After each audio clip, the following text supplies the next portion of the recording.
అమ్మా నువ్వు చెప్పేది నిజమా? అవునరా, శౌర్య ఎత్తుకుని ముద్దాడుతుండేది నీ బిడ్డే అని చెప్పున్నాను. అసలు ఎందుకు చెప్పారు అత్తయ్య? ఇప్పుడు అక్కడ ఏం జరుగుతుంది? అది అమ్మా నేను మళ్ళీ కాల్ చేస్తాను నాకు. అది అది కాదురా,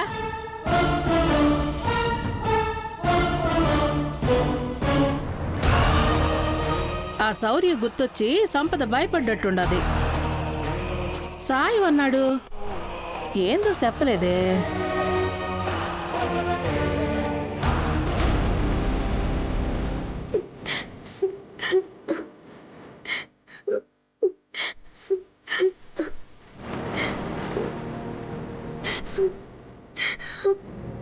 శ్యామ్ టెన్షన్ అవ్వకు. టెన్షన్ అవ్వకుండా ఎలా ఉంటాను సిద్ధు? నేను లేకపోయినా ఇన్ని రోజులు శౌర్య బాబుని ప్రేమగా చూసుకుంటాడన్న ధైర్యంతో బ్రతికిస్తున్నాను. కానీ ఇప్పుడు హోప్ పోయింది. శ్యామ్ ఏం జరిగినా మన మంచికే అనుకోవాలి. మా అమ్మ చెప్పగానే బాబుకి దూరంగా ఉండే రకం కాదు శౌర్య. శౌర్య సైలెంట్గా ఉన్నా మా అత్తయ్య శౌర్య మనసు మార్చేస్తుంది. ఆవిడ గురించి నీకు తెలిసిందే కదా. నువ్వు భయపడ్డట్టు జరగదు శ్యామ్. శౌర్య వాటిని బిలీవ్ చేయడు. కన్నయ్యని మనం మన దగ్గరికి తెచ్చుకోవాలనుకున్నాం కదా, ఇదే దానికి ఫస్ట్ స్టెప్ అనుకో. ఒక రకంగా మా అమ్మ కన్నయ్య మన బిడ్డ అని చెప్పడం మంచిదే. రేపు వెళ్ళి మనం మన కన్నయ్య కావాలి అని అడగగానే మీ అత్తే దగ్గరుండి మన చేతుల్లో కన్నయ్యని పెట్టేస్తుంది. శౌర్య కూడా మన గురించి ఆలోచించడం మానేయడం మొదలు పెడతాడు. మనం తొందరగా మన గమ్యాన్ని చేరుకోవచ్చు శ్యామ్. Be strong.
ఓ రోజు సిద్ధు కళ్యాణి నిశ్చితార్థం అయిన తర్వాత వాడు దాచుకోలేక ఏడుస్తా చెప్పుండాడు.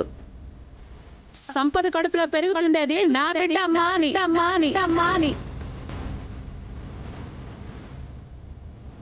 ఎంత ప్రేమ లేకపోతే బిడ్డను కనంగానే వదిలేసి నా బిడ్డతో సంపద వెళ్ళిపోతాది చెప్పు.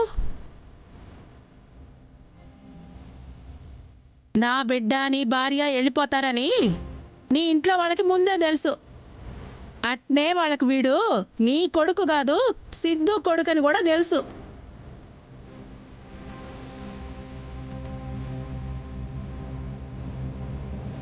అప్పుని సిద్ధార్థని పెట్టండి. సినిమా హీరోలా స్టైల్ గా ఉంటుంది. ఎలాగో అందరి నోట్లో నానుతున్న పేరేగా.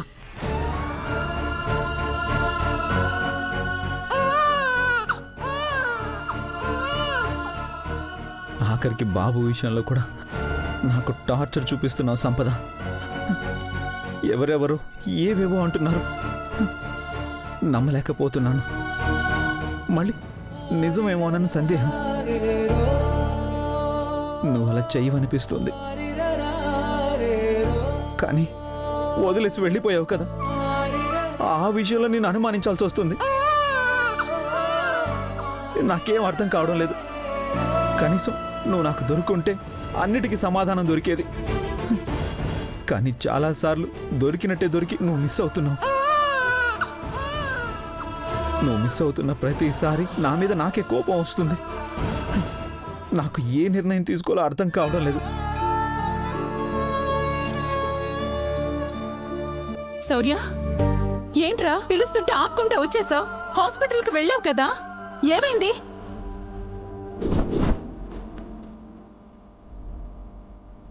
రిపోర్ట్స్లో ఏమని వచ్చింది? మనమ్మ చెప్పింది నిజమేనా? వీడు నీ కొడుకు కాదా?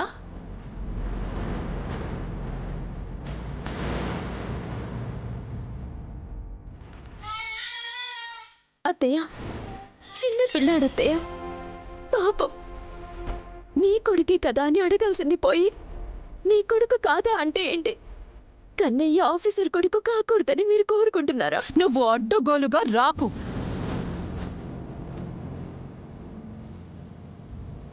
అర్థం లేకుండా అపార్థం చేసుకుంటూ మాట్లాడుతుంది మీరు.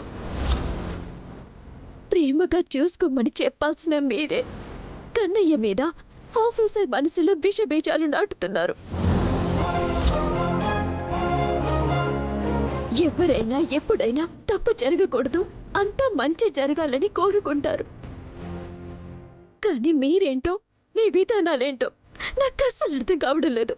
నీకు అర్థం కాకపోతే వచ్చే నష్టమేమీ లేదులే ఇప్పుడు. అయినా నీ నోటితో నీతులు చెప్పకు. గొడ్డల్లో దూరిన కర్ర తాను పుట్టిన చెట్టునే నరకడానికి సాయం చేసినట్టు నువ్వు మా ఇంటికొచ్చి సంపద సిద్ధులని వెళ్ళిపోమని ఉసుగొల్పి ఈ ఇల్లు ఇలా అవ్వడానికి కారణమయ్యావు. అత్తయ్య, అరవకు.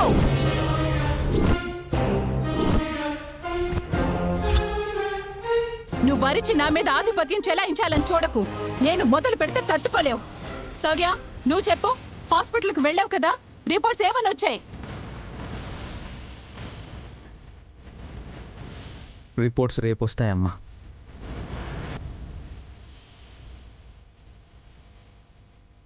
అయితే నిజమేంటో తెలిసే వరకు వీడి నీడ కూడా తాకను.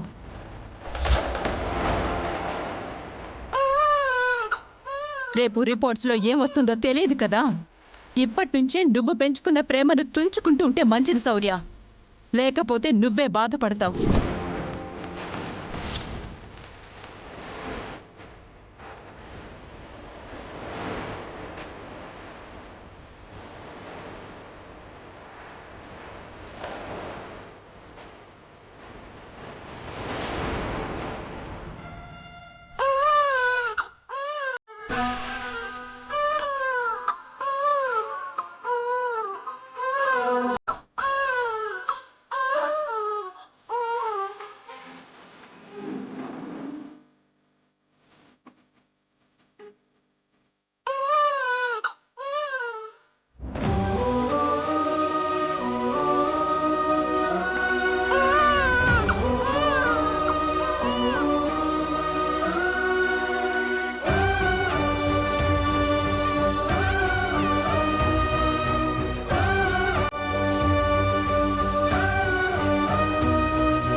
ఏడవకు. ఏంటి కన్నయ్య ఏడుస్తున్నావు? నువ్వు ఎంత ఏడ్చినా ఇక్కడ మనసులు కరిగేలా లేవు కన్నయ్య. ఏడిస్తే ప్రేమగా ఎత్తుకొని ఆడిస్తారని నువ్వనుకుంటున్నావు, కానీ మనసులు మారిపోయాయి కన్నయ్య. ఎవ్వరూ రారు. నువ్వేడవకు, ఏం ఉపయోగం ఉండదు.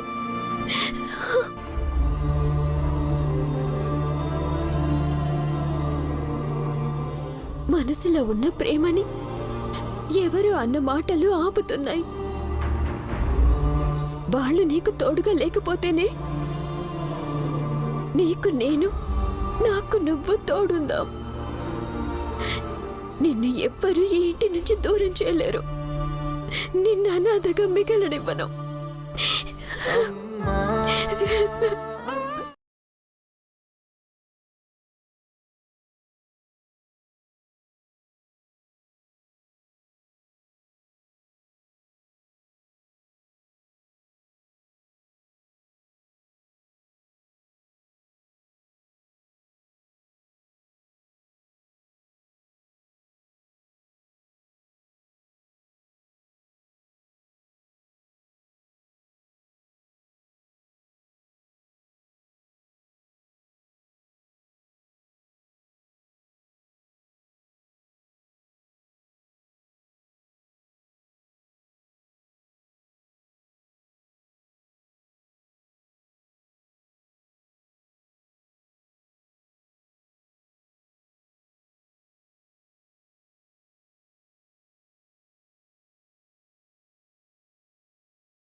అనుపమా, అమ్మా శౌర్య వచ్చాడా? వచ్చాడమ్మా. బాబు, ఇంకా డిఎన్ఏ రిపోర్ట్ రాలేదటమ్మా. రేపు వస్తుందని దమయంతి వాళ్ళు అనుకుంటుంటే విన్నాను. మన ఇల్లు నేను ప్రశాంతంగా ఉండటం ఆ భగవంతుడికి కూడా ఇష్టం లేదనుకుంటా అనుపమా. నేను ప్రాణంగా ప్రేమించుకున్న నా పెద్ద కొడుక్కి నా చేతులతోనే నేను బతికుండగానే కర్మకాండలు చేయించాడు. కొడుకులు, కోడళ్ళు, మనవలు, మనవాళ్లతో ఇల్లంతా నిండిపోతే అవి చూసి కళ్ళల్లో ఆనంద భాష్పాలు రావాల్సిన ఈ వయస్సులో ఇలా అర్ధరాత్రి పూట కూడా కళ్ళల్లో కన్నీళ్ళు వచ్చేలా చేస్తున్నాడు.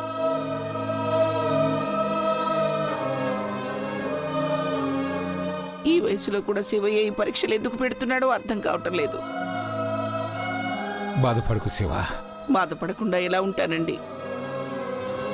ఉమ్మడి కుటుంబంగా కలిసిమెలిసి ఉండాల్సిన మనమందరం చెట్టుకొకళ్ళు పుట్టకొకళ్ళు అన్న చందంగా గొడవలు పడుతూ ఇంటి మధ్యలోనే కాకుండా మనసులోనూ అడ్డుగోడలు కట్టేసుకుంటే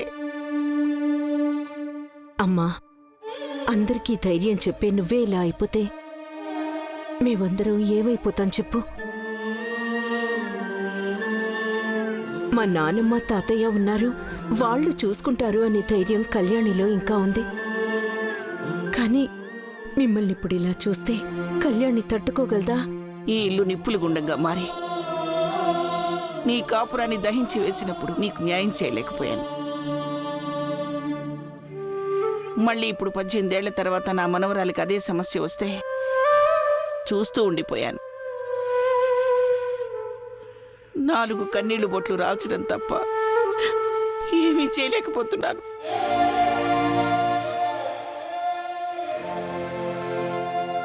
పాపం కళ్యాణి వయసుకు మించిన బాధను మోస్తుంది. శౌర్య కోపంతో కట్టిన తాళిని ఎగతాళి చేయకుండా, ఈ ఇంటి పరువు పోకుండా భార్యాభర్తల బంధానికి విలువనిస్తూ ఏదో ఒకరోజు కట్టుకున్న భర్త తనని అర్థం చేసుకోకపోతాడని ఆశతో బతుకుతుంది.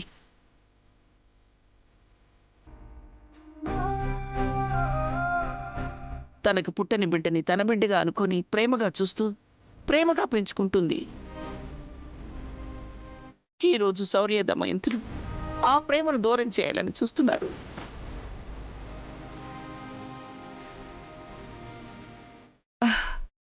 ఇన్ని బాధలు భరిస్తున్న నా మనవరాన్ని చూస్తుంటే కన్నీళ్లు రాకుండా ఎలా ఉంటాయి అనుపమా? నా గుండె బరువెక్కకుండా ఎలా ఉంటుంది? అమ్మా, అత్తయ్య, అమ్మా, శివ శివ శివ, నానమ్మా, నానమ్మా, రాయరా కూర్చో. నానమ్మా, కూర్చో కూర్చోమ్మా. కూర్చో.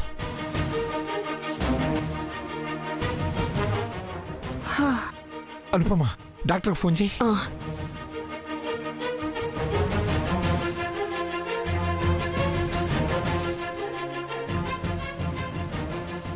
హలో డాక్టర్, అమ్మకి హార్ట్లో పెయిన్ వచ్చింది.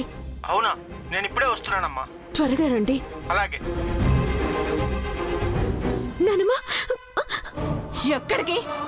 అత్తయ్య వదలండి, నానమ్మ దగ్గరికి వెళ్ళాలి. ఆ ఇంటికి ఈ ఇంటికి సంబంధం లేదని చెప్పాం కదా.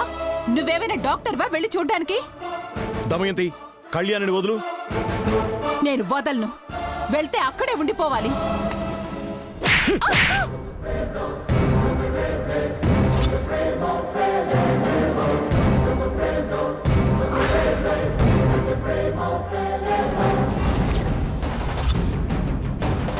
కళ్యాణి, నువ్వు వెళ్ళమ్మా.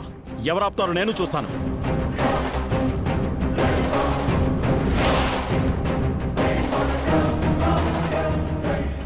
నానమ్మా, నానమ్మా, ఎందుకు ఇలా అయిపోతున్నావు? వాళ్ళు మన మధ్య గోడలు కట్టగలరు కానీ మన మనసులో ఉన్న ప్రేమకి అడ్డుకట్ట వేయలేరు నానమ్మా.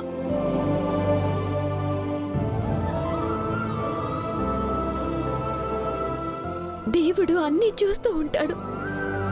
అంతా మంచి జరుగుతుంది నానమ్మా.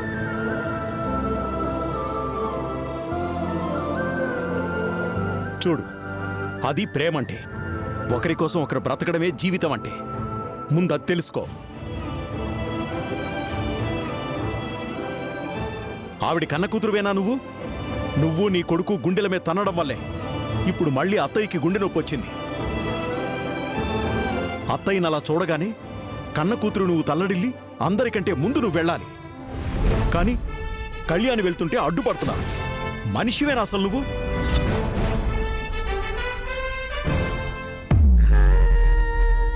నువ్వు చాలా స్ట్రాంగ్ నానమ్మ. భూకంపం వస్తే కొండలైనా అదురుతాయేమో కానీ సమస్య వస్తే మా నాన్నమ్మ దానికి ఎదురు వెళ్తుంది అని అందరికీ చెప్తాను. కానీ నువ్విలా అయిపోయావేంటి నానమ్మ?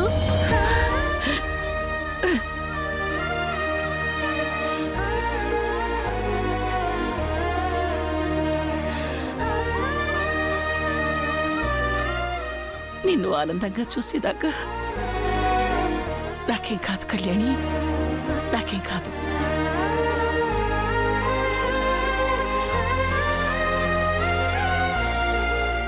నీ గుండెల్లో ఇంత బాధను పెట్టుకొని కూడా నాకు ధైర్యం చెప్తున్నావే. ఇంత నిబ్బరంగా ఎలా ఉండగలుగుతున్నావమ్మా? నువ్వు పంచిన రక్తం వల్లే నానమ్మ. పర్వతనేని శివపార్వతి భూపతి గారిల మనవరాలంటే ఎలా ఉండాలి చెప్పు?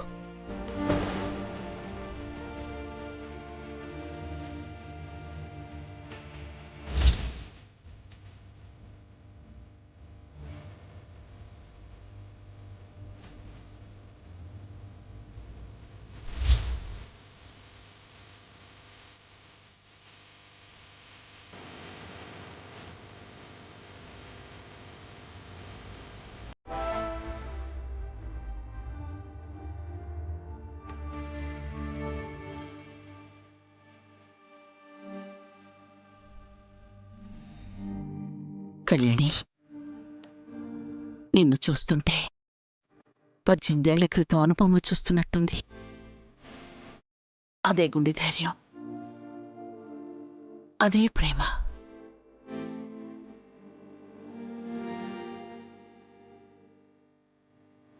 కాకపోతే అప్పుడు నా కొడుకు తప్పు చేశాడు. ఇప్పుడు నిన్ను అర్థం చేసుకోకుండా నా మనవుడు తప్పు చేస్తున్నాడు. లేదు నానమ్మ, ఆఫీసర్ చాలా మంచివాడు. తప్పు చేయాలని ఆలోచనే ఉండదు. కాకపోతే పరిస్థితుల వల్ల మనల్ని అపార్థం చేసుకుంటున్నాడు. కాదు కాదు, అపార్థం చేసుకునేలా కొంతమంది చేస్తున్నారు.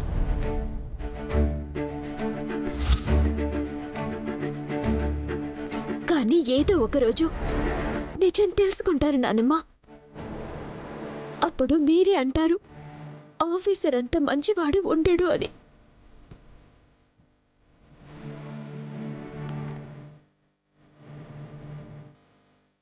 సత్యం, ధర్మం, న్యాయమే గెలుస్తాయి. కాకపోతే కొంచెం ఆలస్యం అవుతుందని నువ్వే చెప్పావు కదా నానమ్మ. ఇప్పుడు కూడా అదే జరుగుతుంది. నేను అనుపమమ్మ కడుపున పుట్టకపోయినా కన్న తల్లి కంటే ఎక్కువగా ప్రేమిస్తుంది.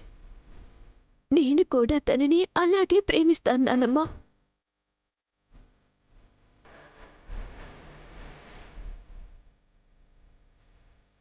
ఈ విషయంలో నాకు అనుపమమ్మే ఆదర్శం. ఎన్ని కష్టాలొచ్చినా, ఎవ్వరు ఏమన్నా, కన్నయ్య నా బిడ్డే. వాడికి నేనున్నానంటే వాడికి మీరందరూ ఉన్నట్టే కదా నానమ్మ.